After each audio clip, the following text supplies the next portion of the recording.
আসসালামু আলাইকুম। Hi viewers, আমি আপনাদের মাঝে নিয়ে আসলাম মুরগির খাবারের জন্য। আসলে আমরা যারা নারী উদ্যোক্তা আছে বা শখ করে যারা মুরগি পালন করে, হাঁস পালন করে, তাদের জন্য আমি একটা ভিডিও নিয়ে আসলাম। সেটা হলো যে বিশেষ করে মুরগির ক্ষেত্রে।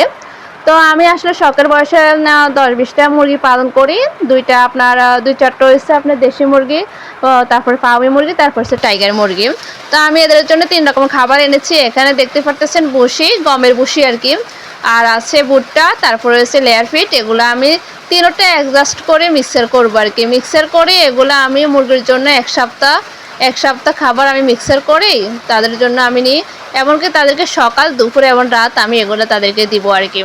তো আপনারা চাইলে আপনারা এই 3টে আরও আর যারা পারেন তারা আসলে এগুলোর সাথে এই যে ভুট্টা ভাঙা দিতে পারেন, ডাল ভাঙা দিতে পারেন। এগুলোর সাথে এগুলো মিক্সার করে খাওয়াইলে আরও ভালো হবে আর কি।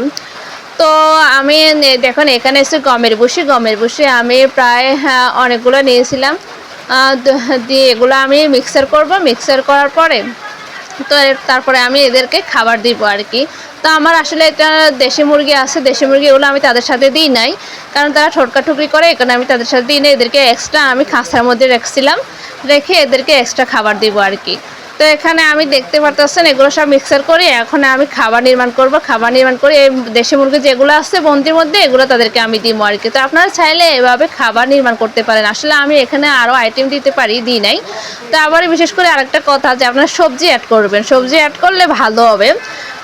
কি আসলে ধরা এগুলো বন্দি থাকে, তো কারণ এগুলো তো লতা পাতা খায়, তা আমরা বন্দি করে রাখলে এগুলো খাইতে পারেন না। তাই সেই হিসেবে আপনারা কিছু আদার সাথে লতা পাতা দিতে পারেন, পাতা দিতে পারেন, পাতা কুচি দিতে পারেন। এভাবে আপনারা খাবেন, আপনাদের মুরগির মানে শক্তি হবে, তারপরে ডিম পাড়ার মতো উপযোগী হবে, তারপরে রোগ প্রতিরোধ ক্ষমতা বাড়বে আর। তো সকলে ভালো থাকবেন। আর যদি আমার ভিডিওটা ভালো লাগে অবশ্যই সাবস্ক্রাইব করে দেবেন। আল্লাহ হাফেজ।